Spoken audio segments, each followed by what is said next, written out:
Every time our athletes walk into this weight room, they're going to be pushed to the max. Let's go! Let's go! The barbell hasn't changed in over 100 years. I can take a 25-pound plate and we'll go out on the turf and I'll have you hating life. We talk about straining your gut, pushing past that comfort level. I want a lot of energy. What better breeding ground is there for being a success in life than the weight room? Hey guys, welcome back to Iron Game Chalk Talk. I'm your host, Ron McKeefery, and this is episode number 305. I want to thank you guys for listening each week.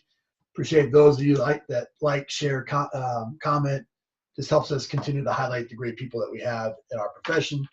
Also want to thank our sponsor, Train Heroic, for bringing this episode to you for free. I only partner with companies that I believe in both the people and the product, and Train Heroic is fantastic. Also want to mention our new app, Play Pro. If you haven't downloaded that app from the App Store yet, it's basically Netflix for strength coaches. So be sure to check that out. Tons and tons of great content. This week, joined by a former staff member, Clare. I know her as Clare Kaufman, but she's Clare Quebedeaux now. But she's a strength and conditioning coach up at Ohio State and done some phenomenal things in her career. And it's been awesome just to see her grow from back when she was a GA at Tennessee to what she's become now as a leader in the profession. So, Clare, great to have you on. Coach, thank you so much. Very humbled to be on here. Awesome. Well, Clare, go into just a quick rundown of the places that you've been, but most importantly, which stop along the way had the biggest impact on you? Absolutely. I was actually having a conversation with a staff member today, and she asked me the exact same question. So, did my internship down in Tennessee and knew I wanted to go to grad school. And so they didn't have an opening yet. So I went out to University of Hartford and worked with some phenomenal coaches there, Dave Hauser, Ryan Carr. And then I went back to Tennessee because when you're not done learning somewhere, you go back to work with those coaches and to continue to learn. After Tennessee, first full-time position at Temple University. And then I took an assistant position down at Southeastern Louisiana.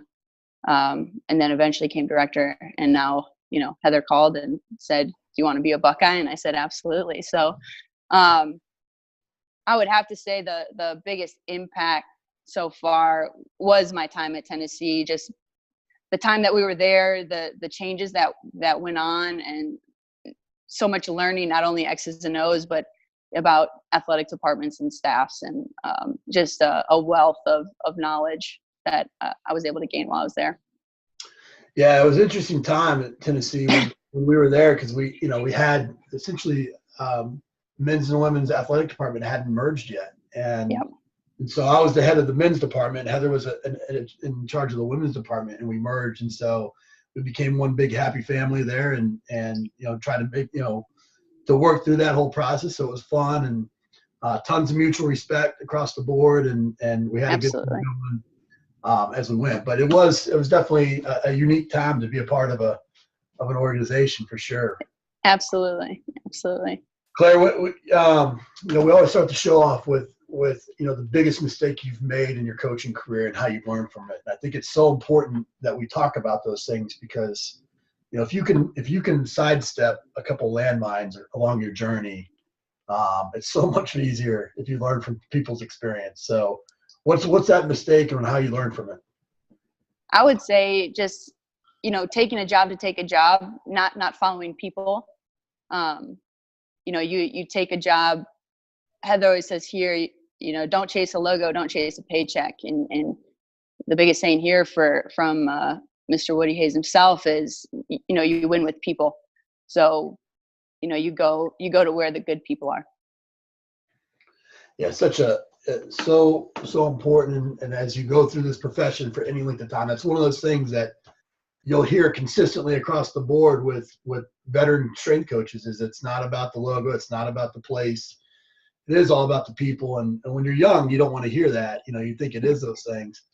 But if you can learn that, the earlier you learn that, the more satisfied you are in this volatile, crazy profession that we're in. Yeah, absolutely. It makes a big difference. And I think anyone that's been in a different situation can attest to it. At Ohio State, I think you guys, how many total sports is there now? Ohio State? 36 sports. 36 sports. And then how many, Yeah. how many of you, so as you guys are working, this is the one thing I remember speaking at Ohio State when I was at Tennessee at a clinic there. And, you know, I'd never been there. It's the first time I'd ever been there. I went to the Horseshoe for the first time. And it was the one only place that, you know, you could look at and say, man, this is like, I mean, like if I would have been anywhere else besides Tennessee, I would have been like unbelievable. Right. But Tennessee kind of made it, you know, it's not the same, same. You guys are managing a big staff, just like we did at Tennessee. You got multiple facilities.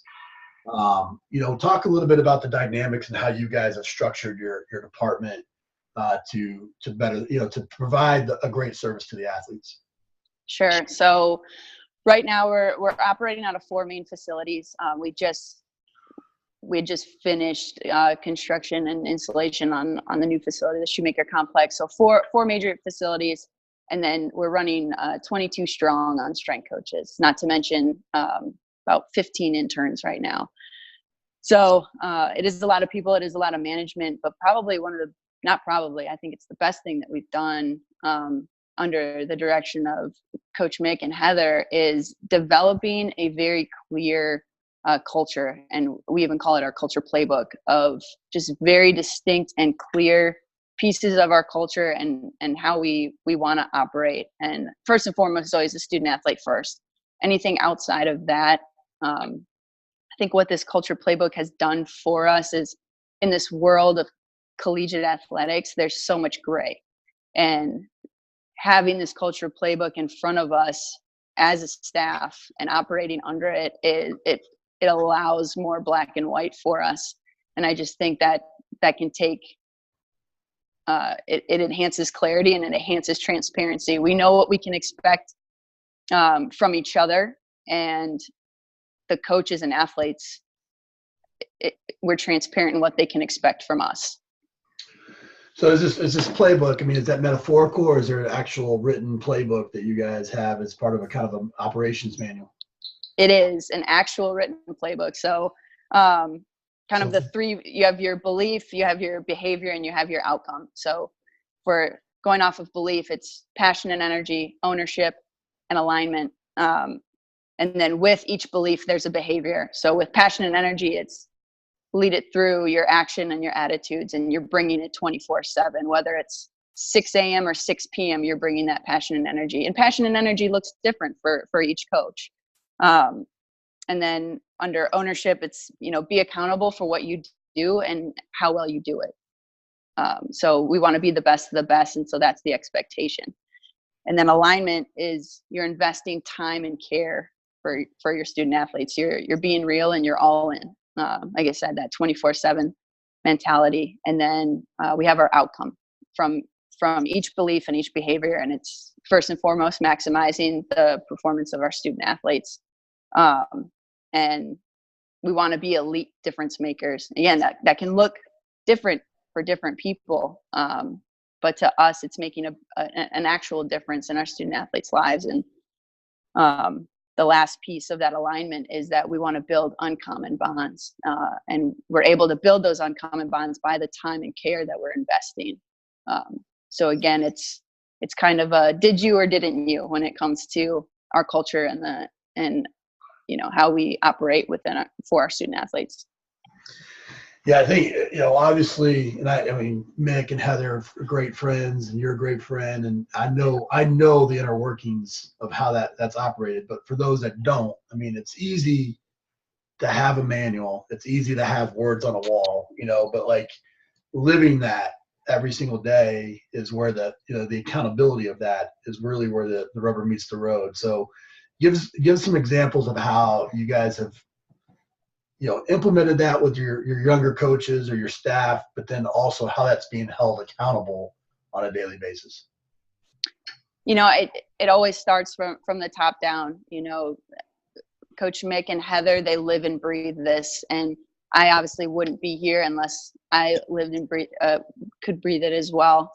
So seeing it within those coaches that we have and seeing how they operate in it, but then, you know, with supervisors in each facility holding our coaches giving them the why we want to operate this way, why it makes a difference, and being really transparent in what is expected, I think has helped a lot with living and breathing that culture. It was a very clear, we're not just going to show you how to coach or show you how to set up a room or anything like that, but why do we do things this way, and why will it benefit our student athletes? Because that's the only thing that matters. Yeah, I think it's so important. Culture is the defining responsibility of a head strength coach, in my opinion. It's what you have to be most protective of, and you have to be most vigilant towards. And to me, that's creating an environment to where people either kind of sink or swim. Either they're going to rise to your intensity and rise to your standard, or they're just not going to fit into the point where they're going to want to leave themselves. And then it's a constant accountability with course correcting nonstop. And I think that's why Mickey, Heather, myself, we've had so many coaches go off and do such good things. Is if you did something wrong, you were going to hear about it that day. You were going to. Yeah, it's never kept it a secret. It wasn't something that you waited till an evaluation and all of a sudden you got this laundry list. It was like you just didn't do it very long, if you did it at all. Yeah. And I think that's something that that lost that art of difficult conversations, that art of correcting without demeaning, is the something that has to be developed in strength and conditioning coaches if you want to be a leader. And I love that concept. You with the department with 22 coaches, you guys you've structured it in a little bit different way, right? With title, how there's advancement and those types of things. Talk a little bit about how you guys have structured things there. Sure. Yeah. So, what you want to create, once you have your great people in place on the staff, it's all right. Now, how do you keep them? And why do people move jobs? They're looking to move up. So creating an ability for upward mobility within a staff. So right now, we obviously have Coach Marati as our assistant athletic director for sports performance, and then Heather is our senior director. But then there's just two directors. So it's Coach Phil Matus and myself as directors, but we have 4 main facilities. So the goal would be to have 4 directors in each facility. And then, you could have your associate level coach, and then your assistant strength coach, and then your strength coach as kind of that entry level position. And an entry level is defined differently in each place. For us, that an entry level position, that strength coach position, there is a little bit more experience within that position as well. So it's not, I wouldn't call it your typical entry level. That's great. I think, that upper mobility, that's such a great term or great phrase. Because I think, again, you have to provide some direction, both for the department so that they can start to kind of frame things right when it comes to pay scale and respect and level and those types of things. But you also need to do it so that coaches feel like they're, that they haven't arrived yet, that they have to meet some certain criteria and objectives to be able to go on in this profession. And I think that goes back to just overall, as strength and conditioning coaches, we need to continue to define what it means to be a professional strength and conditioning coach. It's a profession that's still within its first 100 years. And so we haven't figured it out yet. Yeah, I think it's important that you're not just giving away titles to give away a title, or, giving someone a pay raise. It's, there's you can see that actual upward movement for them. It's not just a cheap title or a glorified assistant. There's actual changes that you're making within your position. And then with that, the expectation is higher. Great. So you've had a unique, you married into the profession as well, or married into athletics. And so I think your husband's a trainer, right? He is. Yep. And so that's unique in that you guys, it's not like when you take a job, it's not just a unilateral decision. and somebody's just gonna, it's almost like it's a group package to some degree. How, for those that have relationships that are in the profession, like how would you navigate that, or what advice would you have for people? Yeah, we talked about this a long time ago. So we met at Temple, and this probably the worst thing in the world is falling for someone that's also in athletics because of the nature of the profession. But just setting really clear and simple goals for your relationship. We knew that we both wanted to progress in our careers, but we also wanted to be together. So before we were married, it was, how long can we live apart before it's, really decision time. And then once we got married, we had decided, we're neither of us are kind of ready to leave the profession. But it is, sorry, I lost my train of thought there. It is not ready to leave the profession. Yeah, not ready to leave the profession, but where, how do you make the decision of if you have to get there, who you follow, and that's decided as a group, as you are together. And then just we always wanted to be the best candidate no matter what. So if he were to take a job somewhere, and a position to open up for a strength coach, that no matter what, I was going to be the best candidate, so that we're not doing a disservice to the university either. But that we are able to be together. And we've been able to do that so far with being at now, 3 different schools at the same school. At Southeastern, he left Temple to go to Southeastern. So then I had gone there, an assistant position to open up, and sure, it was a pay cut, and sure, it might have been seen as a step down, but that wasn't part of our goal. Part of our goal was to be together, Right. and to be in the field. So that accomplished that goal. So you're obviously, there might be some sacrifices made here or there, but the main point is, what you want, what is your goal? And for us, that was just, to be together in the same state and city. Yeah. It's not as easy as it sounds, even when you're not married into the profession or into athletics. But I think it's something that's fairly common in that, as much as we work, like if you're single, like where else are you supposed to meet people, right? Right. Right. So it's I get it. No, I think the thing to take away from what you just said for those that are listening is, I think you got to look at what again, go back to is money your motivation, is your logo your motivation, is what is ultimately what's going to make you happy and joyful, and then turn around and reverse engineer that and say, okay, how can we make this happen? And I think that's what you said by just saying, hey, look, the goal is for us to be together. That's the goal, and we're both doing what we love to do. And if you keep that as the motivation, then money and those types of things usually take care of themselves, when it's all said and done. But that's awesome. Right. Claire, we end the show with some resources here. So give us the best piece of coaching advice you ever received. I got to go with, you get what you emphasize and you get what you tolerate. Yep. Who gave you that?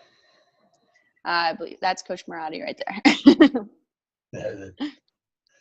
What about a book, app, or website recommendation? I'd say, we never like to glorify busy, but I'd say my reading has been pretty low lately with the new job and 4-month-old at home. But the Tony Dungy Uncommon daily devotional, to me, that's something that kind of keeps me on track for reading. An app, again, time is the essence. So Cam Scanner, anytime it saves me a minute here or there by taking any document, turning it into a PDF and making it, to be able to share through email or text has been huge for me. Awesome. Any websites? we can get so caught up in our own world, and so anything that can kind of keep me connected. So athletic business, knowing on what's going on in college and in our field, and then the athletic director, I'll go on that. Yeah, I think this is something that I've always been impressed with by you, and I think it's a testament to Heather and what she's helped teach as well. But being eclectic and being not just inside the box of strength and conditioning, and looking to influences like athletic director you and athletic business, and understanding more of the big picture, is something that I think strength coaches in general we need to be doing. We all have this, like I said, where it's less than 100 years. So we all have an obligation to document, to progress, to grow the profession, and we do that by becoming better professionals ourselves and looking for inspiration outside of what's worked and replicate that within. So I just, you've always been somebody that has had a great head on their shoulders and always, worked hard first and foremost, soaked up every bit of knowledge from mentors along the way, and it's paid off in a big, big way, and you're doing some awesome things. So super proud of you, proud to know you, call you a friend, and excited for you as you continue to go down this journey. Well, Coach, thank you so much for what you do and having me on it. That's it for this episode of Iron Game Chalk Talk. Thanks to this week's guest as well as our sponsors for bringing this episode to you for free. Make sure to check out ronmckeefery.com, where you can join our mailing list, find the show notes, including all the links and resources mentioned, and information about Coach McKeefery's other products. While you are there, please join Coach McKeefery in the comments section thanking our guest for sharing. If you haven't subscribed to Iron Game Chalk Talk on YouTube or iTunes yet, make sure to do so. Comments, ratings, and reviews are always welcome. Coach McKeefery can be found on Twitter at @RMcKeefery, on Facebook and YouTube at /Ron.McKeefery. That's it for this week. Be sure to check back next week for another great episode of Iron Game Chalk Talk.